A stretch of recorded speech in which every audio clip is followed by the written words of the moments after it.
for you to suffer through your life. I'll take you down to the place that you belong. Set me free, that's all I need. Hold me this once before you leave. I'm mostly falling into the deep. Chanel, you took away my heart. You're going down to hell.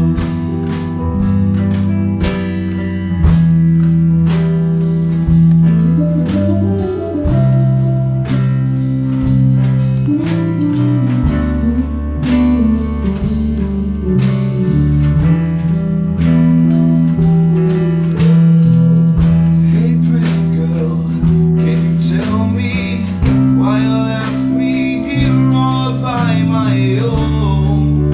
In this painful madness, full of anger, mostly full of hate.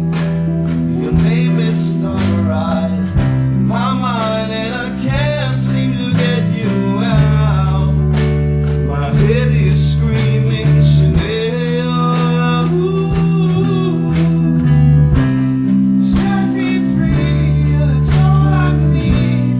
Hold me this once before you leave. I'm mostly falling into the deep. Chanel, you took away my heart. Chanel, Chanel.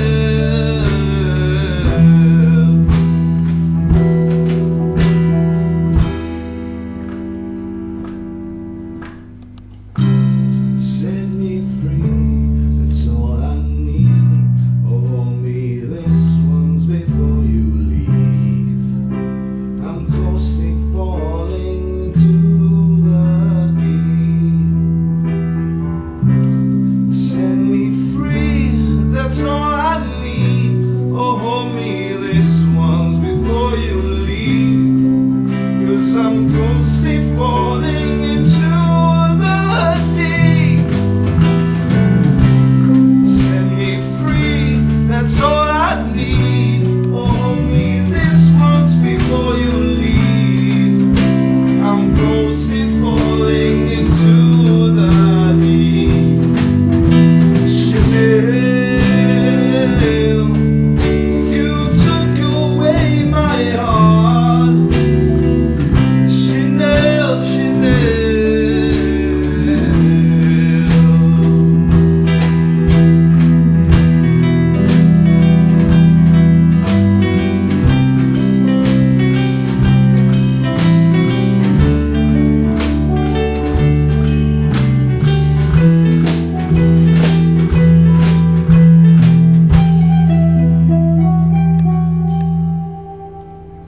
Horte Jazz, velkommen til. Mange tak. Vi springer lige ud i det. Hvilke 3 artister har påvirket jer allermest? Det var et rigtig, rigtig godt spørgsmål at starte ud med. Ja. Den første er nok meget nem. Det er nok Avenged. Avenged Sevenfold. Vores kære nok yndlingsband for de fleste af os. Som i hvert fald har bidraget mest til den musik, vi laver. I og med det er det musik, vi nok mest lytter til. Så kommer det helt af sig selv. Ja, så nu kan man ikke rigtig høre det i vores akustiske version af vores sange, jo, men vi spiller jo rimelig hård metal normalt. Og der ligger vi os meget op af Avenged, i hvert fald ved at blande sådan deres melodiske elementer med sådan den tunge metal-genre. Og så faktisk også tage nogle elementer fra pop, som de også gør. Som ligesom blander de ting til noget, der lyder af os. Så vi skal nævne 2 bands mere. Vi kan jo også sige Five Finger, tror jeg. Jeg tror virkelig også, at Five Finger har givet en del sådan, med deres form for at lave musik også. I hvert fald for mit vedkommende som sanger, der er jeg meget inspireret af forsangeren. Når han bruger sin stemme på den måde, som han gør.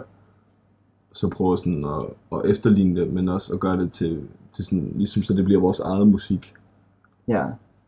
De er også rent instrumentalt har de også nogle rigtig hårde passager, og så går det over til nogle meget nærmest radiovenlige pop-akkorder i omkvædet, og det kan vi også godt lide at blande. Altså, de er egentlig et metalband, der er lidt set ned på, altså de er rigtig store, men de har nemlig det her utrolige poppet tilgang til metal, med at det netop er så radiovenligt, og de har også de her helt stille og rolige ballader, som vi også har i vores musik, som ligesom ligger ved siden af de hårde sange, vi så også har lavet. Så det har jo også været et ret godt bud, tænker jeg. Ja. Og så det sidste band, jeg ved ikke, hvor selvvalgt det er, men vi får tit at vide, at vi også lyder lidt af Iron Maiden i hvert fald. Ja. Ja, det er ikke rigtig noget, vi har tænkt over, tror jeg. Nej. Men det gør altså ikke rigtig noget. Det er jo mega fedt band. Så, ja. Men det er nok også igen det der med, at de har nogle meget melodiske passager. Også meget tydelige guitar, de også. Ja. De her guitarmelodier, som vi også bruger meget i vores musik. Så jeg tror, det er derfor, vi hører det tit. I nævner melodi, og I nævner næsten poppet musik, inden for genren i hvert fald. At det er noget, I tænker meget over, når I skriver musikken? Ja, det er det faktisk. Utroligt nok. Ja, altså, det er i hvert fald, vi har den idé om at nå ud til så mange mennesker som muligt, og det kan man næsten kun med popmusik. Udover det, så kan vi også, altså, vi kan godt lide det melodiske, som giver det poppet til vores musik. Og det er næsten i bund og grund derfor, vi fokuserer så meget på det poppet i vores musik også. Udover det hårde. Det hårde ligesom for vores egen skyld, kan man sige. Eller fordi det synes vi er enormt fedt at spille. Og så synes vi også det der med at kunne spille noget, der er helt vildt tungt og rigtig, rigtig hårdt, men samtidig nå ud til et bredere publikum. Altså kunne nå ud til folk, der er over 50, og nå ud til folk, der måske er 17-18 år. Det synes vi er rigtig fedt. Ja. Kunne få så bred en målgruppe som muligt. Er det et succeskriterie i sig selv at nå ud til så mange som muligt, eller vil I gerne skære nogen af dem af, bare for ligesom at have et mere, skal vi kalde det, et loyalt publikum? Jeg tror, vores primære mål er at lave musik, vi selv kan lide. Ja. Og så må dem, der kan lide det, de må hænge med. Og ligesom se, hvor vi kommer til. Ja. Der findes kun 2 slags musik, god og dårlig. Og folk har lidt selv lov til at bestemme, hvad de synes, der er hvad. Og vi er bare glade for, at der er nogen, der synes, vores musik er godt. Ja, så er vi egentlig ligeglade med, om det bliver 80-årige pensionister, der kan lide os. Altså, hvis vi kan spille noget, som vi synes er fedt, så må folk jo lytte til det, eller lade være. Og til at starte med var det med at lave noget lidt poppet, det var måske et kompromis, vi lidt indgik med os selv for at nå ud til flere mennesker, men så endte det egentlig med at være noget, som vi begyndte at holde utrolig meget af. Ja. Og egentlig synes var utrolig fedt ved vores musik. I dag der er musikbranchen jo til en vis grad flyttet over eller tilbage til live-musikken, som det var i de gode gamle dage. Har I haft en fælles live-oplevelse, hvor I har været til en koncert, hvor I bare tænker, de er de fedeste live ever? Jeg kan huske, at jeg var sammen med Christoffer og se Papa Roach og Five Finger i København. Og vi kom egentlig mest for at se Five Finger og Def Punch. Men Papa Roach, de startede, og de havde et helt vildt sceneshow. Og det var sådan en helt vildt fed oplevelse. Og det fik også ligesom til at tænke rigtig meget over det med sceneshow. Man skal gå rigtig meget amok og få publikum med. Det er i hvert fald, ja, fra min side. Ja, jeg er ret enig der. Vi har stået og gjort rigtig meget nar af Papa Roach, og tænkte, ja, nu skal vi ikke høre pop og sådan noget, og det bliver bare mega kedeligt, og så blev vi bare blæst fuldstændig omkuld, og de havde den vildeste connection til publikum. Og ja, det er noget, vi prøver at efterligne rigtig meget, også til vores live shows. Så det er i hvert fald for vores vedkommende nok den vildeste koncertoplevelse, vi har haft sammen.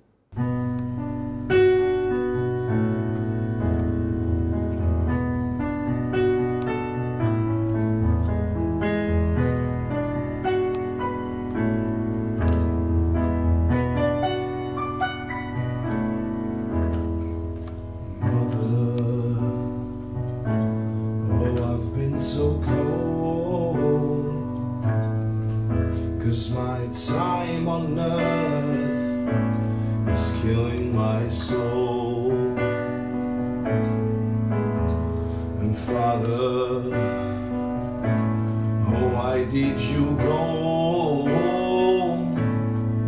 'Cause I thought that you might see me grow.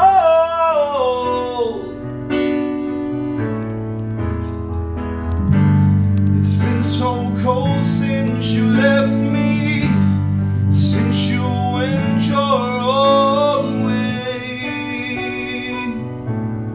own way.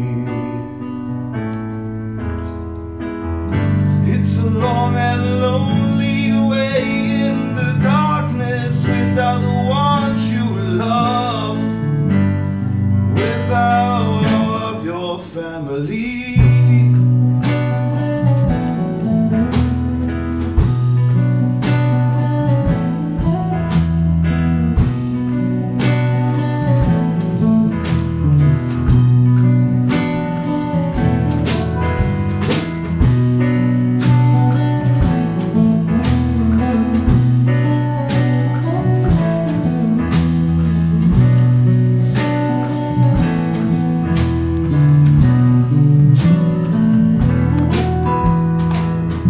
Caught up by the rain,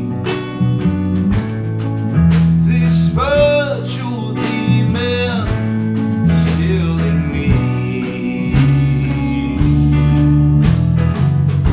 In this long and lonely way in the darkness, virtual demon, please just take my soul away. Virtual demon, please just let me die instead. Virtual demon, I can see it in your eyes. Virtual demon, let me die with you tonight.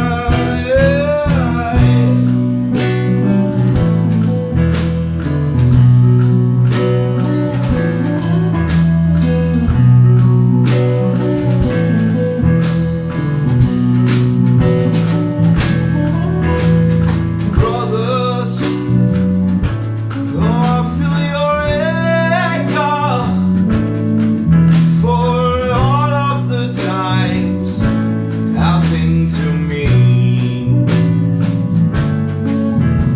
And sister, oh, just please don't hate me, 'cause I only did what I thought would be right. In this long and lonely way in the darkness, virtual demon, please just take my soul away. Virtual demon, please just let me die instead. Virtual demon, I can see it in your eyes. Virtual demon, let me die.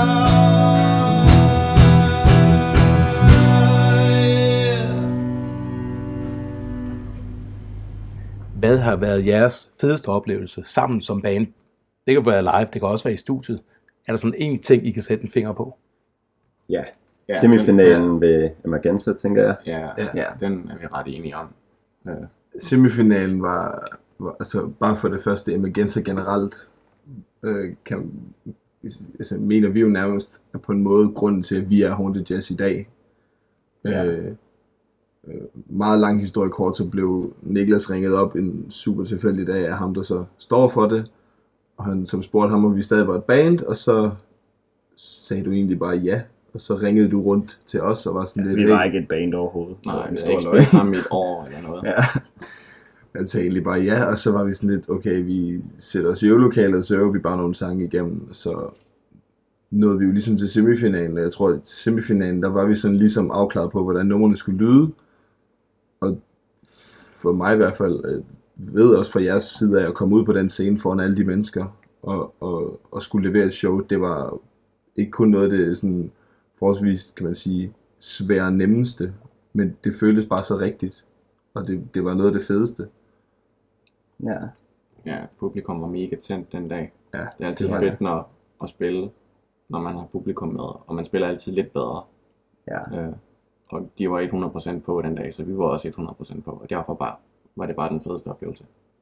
Jeg tror, vi havde spillet sammen i en måned der eller sådan noget, og bare det vi kom videre fra første runde hjem igen, så havde vi jo overhovedet ikke regnet med, så den der overraskelse over, at vi overhovedet er gået videre, den tror jeg gjorde vi bare enormt meget lyst til at så se, hvor langt vi egentlig kunne nå. Ja. Fordi i vores første koncert til igen, så tog vi ikke seriøst på nogen måde. Vi tænkte bare, at vi skulle have nogle gratis øl i det fik man, og så skrev vi bare, når vi havde spillet, og så skulle vi på Boogies. Det var faktisk det sjove, vi sad over i hjørnet, faktisk lige derovre ved sofaen, hvor jeg fik en sms, hvor der sådan stod, at vi er gået videre. Ja. Kigger bare sådan på dem, så var sådan lidt, vi er gået videre. What? Det var meningen, at alle baner skulle blive derude egentlig, men vi tænkte, okay, vi har ikke inviteret nogle mennesker, og vi spillede først, der hed en lortetid, og vi havde sagt til lydmanden, han skulle kun lave lyserødt lys, og vi gik ned og råbte ekstra nummer til os selv og sådan noget, og det var en værre lortekoncert. Og så tænkte vi, vi skrider bare. Vi sagde bare, at vi skulle hjem med en bus. Det var den sidste bus, og så tog vi så herinde i byen i stedet for. Og så ringede han så bare og sagde, at vi var gået videre. Så var vi sådan, det var godt nok mærkeligt. Ja. No. Så begyndte vi at tage det lidt mere seriøst. Ja. Ligesom både sådan at snakke sammen som band, og ikke kun som venner, men også sådan sige, vil vi gerne det her? Så vil vi gerne spille? Det var vi alle sammen enige om, at selvfølgelig vil vi det. Ja. Det var et stort boost, i hvert fald til semifinalen. At få en følelse af publikum, men også bare en følelse af selve scenen. Når man så bliver samlet nærmest sådan fra den ene dag til den anden, og går videre i en konkurrence, så må man det også have flere ambitioner. I sagde tidligere, at I gerne vil ud til så stort et publikum som muligt. Der skal vel gøres noget mere så, end at spille live på Boogies til en unplugged session, og være med i Emergenza. Hvad er jeres planer? Ja, vi er allerede i gang med at indspille vores første EP. Ja. Forhåbentlig rundt om hjørnet. Ja, forhåbentlig i hvert fald. Den er blevet indspillet, vi venter bare på lidt redigeret. Ja. Men ellers er målet jo bare, man bliver nødt til at tage alle de spiljobs, der overhovedet er. Ja. Selvfølgelig vil vi gerne på turné og i radio og alt muligt, men vi bliver nødt til at starte småt. Ja. Så nu siger vi bare ja til alle de jobs, vi kan få, og fortsætte med at lave fed musik. Ja. Tager den bare som den kommer, og så præcis. gør alt for, at vi selv kommer ud så langt som muligt. Ja. Hvor man jo se, hvad der sker. Øve rigtig, rigtig Vi meget. øver rigtig meget i hvert Ja, fald. det gør vi. Det gør vi. Og så bruger vi også meget tid på andre ting, altså med at formulere os til festivaler. Og nu går vi så stadig og venter på vores EP. Det er lidt svært, når vi ikke har noget musik at sende ud endnu, men når vi ligesom får det, så har vi lagt nogle skabeloner klar, vi har skrevet færdigt, så vi kan sende vores EP ud med noget velformuleret tekst til så mange steder som muligt. Vi har nogle små kontakter i nogle forskellige motorcykelklubber og sådan noget, som også gerne vil have os ud og spille til nogle af deres arrangementer.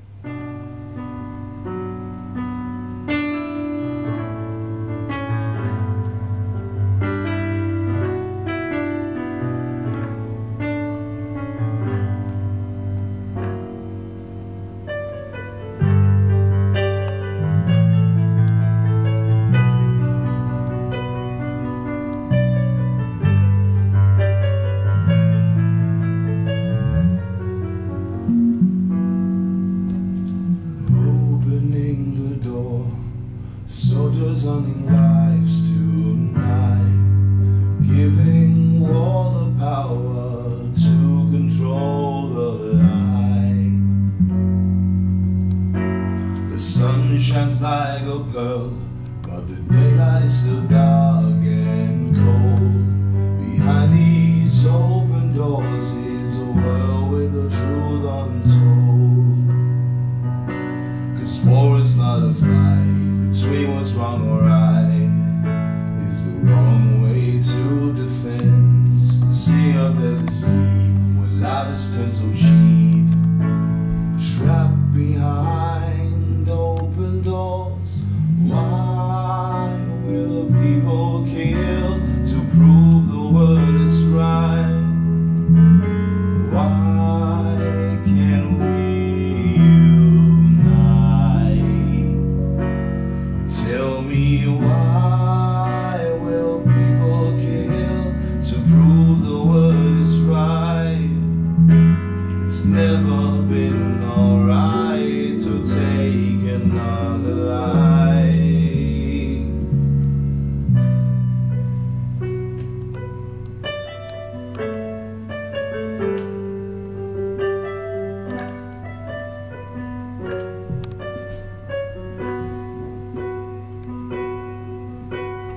Peace here on earth, is it just a pacifistic lie? Am I faking a mirth and ignoring all of the people die? The world is so wrong, and the people on the earth as well. The road to